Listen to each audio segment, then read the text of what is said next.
Hello everyone.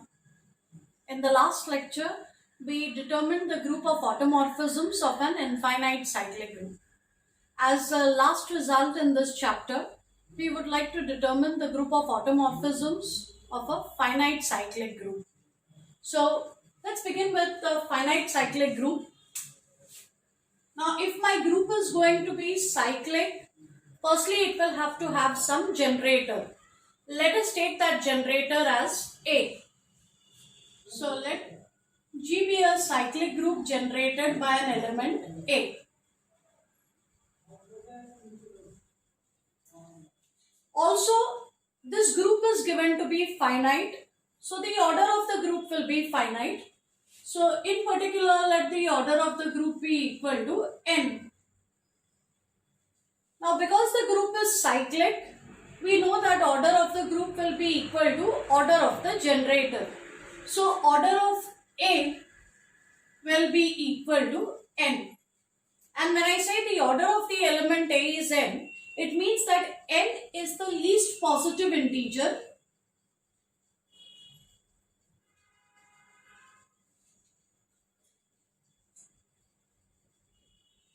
such that A raised to n is equal to E. So I have a finite cyclic group generated by the element A. Suppose the order of the group is n, then order of the element is also n. And therefore n happens to be the least positive integer for which A raised to n becomes identity. Now, I need to determine the group of automorphisms of G. So let me begin by taking any automorphism of G. So I take an automorphism of G, I take an element of AG. This will mean that T is a function from G to G. Automorphism means isomorphism from a group to itself. It's a self-isomorphism. And this function will have to be 1, 1, onto as well as a homomorphism. As we saw in the earlier lecture, if A is a generator, we saw in the earlier lecture that if we know what is T of A, if I just know what is the image of the element A is the generator. If I just know what is T of A, I know the entire function. Because if I take any element x in G, because G is cyclic generated by A, x will have to look like some integral power of A, say A raised to T. Therefore, T of x will become T of A raised to T. And because T is a homomorphism, it will be T of A bracket raised to T. So if I know what is T of A, I also know what is T of x for all x in G.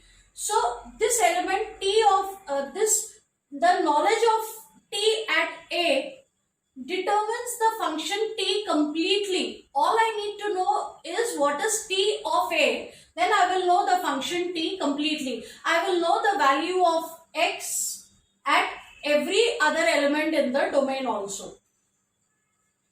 So I just need to focus on T of A.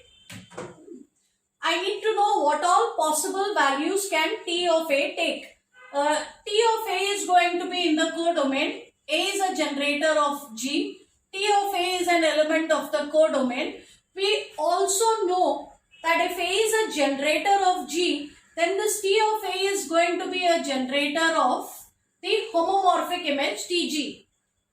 So, because A is a generator of the group G, its image has to be a generator of T of G. But this function is also onto. Because this function is onto, T of G is the same as G. So, this element T of A is going to be a generator of G.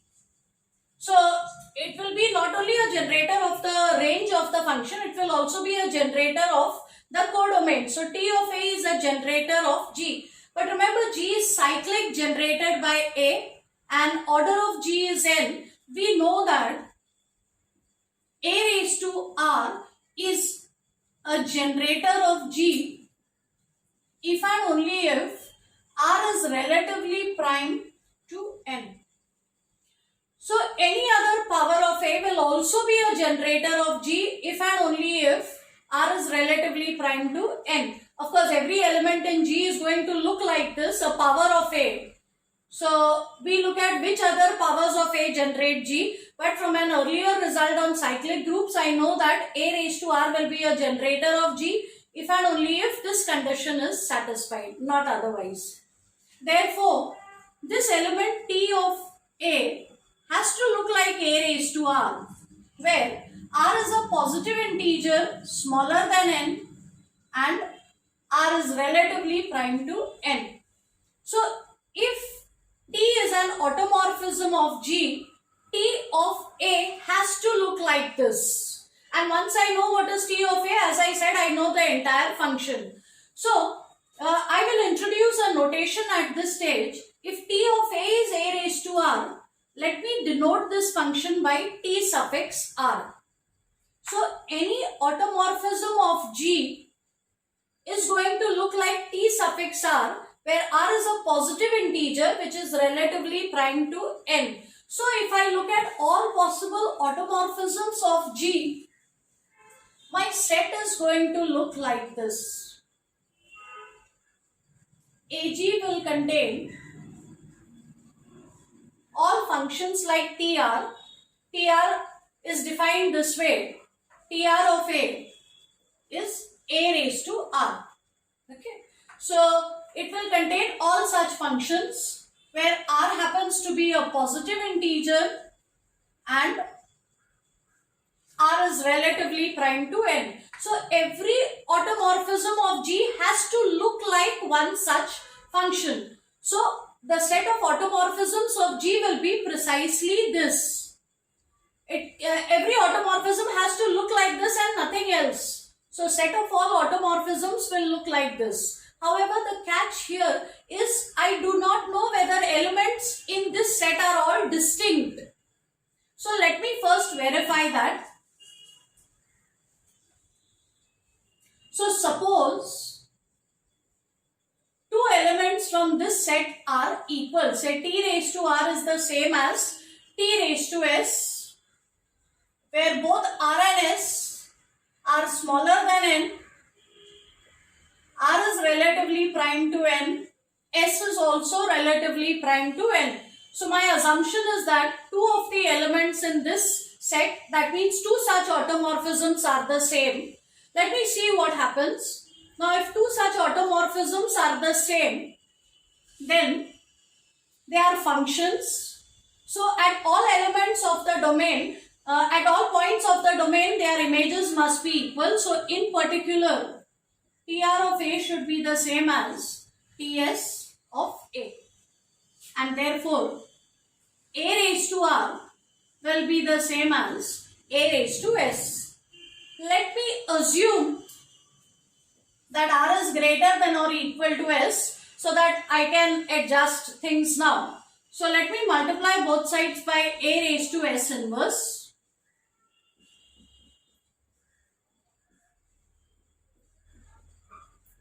So I'll get A raised to R minus S.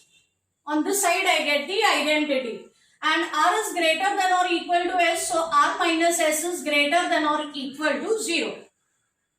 Now, if R minus S is not equal to 0, let's figure out what will happen. Suppose R minus S is not equal to 0, that means R is not the same as S. If R is not the same as S, then R minus S will have to be strictly greater than 0.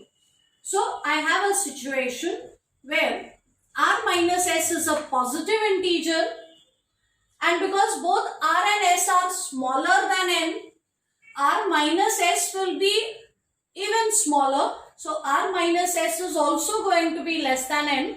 So, I have a positive integer. R minus S is a positive integer. R minus S is smaller than N, and A raised to this power is giving me the identity. So, I have a positive integer smaller than N for which this equation is satisfied, and that is a contradiction because the order of A is N. N is supposed to be the smallest positive integer which satisfies this equation. So, if I assume that R is not equal to S, I land in trouble. I get a contradiction. So the only way out is that R is the same as S. So in this set, if two such functions Tr and Ts are equal, it will mean that R has to be the same as S. Or more importantly, let's look at the contrapositive. So what we proved here is that if Tr is the same as Ts, then R is equal to S. That's what I proved just now. But if we take the contrapositive of this, it will mean that if R is not the same as S, then the function Tr is not going to be the same as Ts. In other words, when I take different suffixes, so long as it lies between 0 and n, and that suffix is relatively prime to n, these functions are all going to be distinct. So, all the elements that I have listed in this set are all different. So now it is easy for me to count the elements in this set. See, if some of the elements repeat, then all I can say is that the number of elements in the set is less than or equal to the number that is obvious from here. But now because they are distinct, the number of elements in this set will be immediately obvious. So the number of elements in this set or the order of this group will be all the functions that you see over here. They are all distinct anyways. So it will be the number of possible values of R, because for each such value of R, we get a different automorphism. So all I need to do is to count how many such values R can take. Now R is a positive integer smaller than n and relatively prime to n. So essentially I need to find out how many positive integers are smaller than n and relatively prime to n. And this is precisely what the Euler phi function counts. Phi of n is the Euler phi function. This tells us how many integers are smaller than n, how many positive integers are smaller than n and relatively prime to n. So I know two things. I know now that the number of automorphisms of a finite cyclic group of order n will have phi of n elements. The order of this group is phi of n. Of course, I still don't know what this group is. So I wish to check whether this is the same as some other group that I am familiar with. Same as in the sense whether it is isomorphic to some other group that I know. Now, if I expect this group to be isomorphic to some other group, naturally, I will need a group of the same order. So, pause your video and think whether you know any group which has the same order as phi of n. Yes, we do know such a group. If we take the set of prime residue classes of integers modulo n, then with respect to multiplication modulo n, this is a group and this is also of order phi of n. So this is a very good candidate to be isomorphic to AG. So what I do is, I define a function f from Zn star to AG while f of elements in this set are prime residue classes. So I will define f of r bar to be, I want to map it to an automorphism. So there is a very natural way of doing it. We will define f of r bar to be tr. And now I need to prove that this function becomes an isomorphism. So I will have to prove that this function is 1, 1, on 2 and a homomorphism. But wait, there's also a catch. Different representatives in Zn star may give rise to the same equivalence class. So that may land us in trouble. So we need to prove one extra condition. We need to also make sure that this function is well defined. So let's check that first.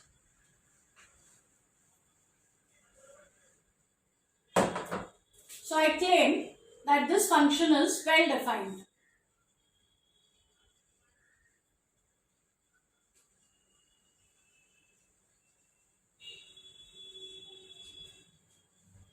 So let us assume that two such residue classes are equal, and let us also assume that these elements, of course none of them can be 0, these are both less than n. Also they are prime residue classes. So R is relatively prime to n, S is relatively prime to n. So if R bar is equal to S bar, then I know that if they lie between 0 and n, then R and S have to be the same. And if R and S are the same, then naturally the function TR is going to be the same as TS. And therefore, the image of R bar is the same as the image of S bar. So if two residue classes are equal, their images are also going to be the same, and therefore the function is well defined. Let us now prove that this function is 1, 1. It's the exact opposite.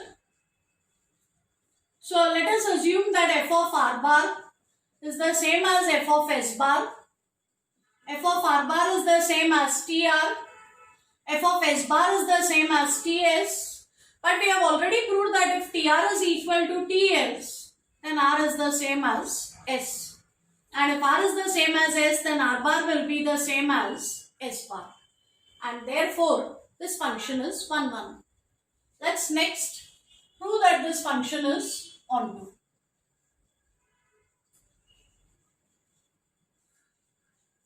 So let's begin with an element in the codomain, which is the group of automorphisms. But this means that R is a positive integer smaller than n, and it is also relatively prime to n. But that means R bar is a prime residue class in Zn. So R bar belongs to Zn star, and f of R bar by definition is TR. So this function becomes onto. Let us finally prove that this function is a homomorphism.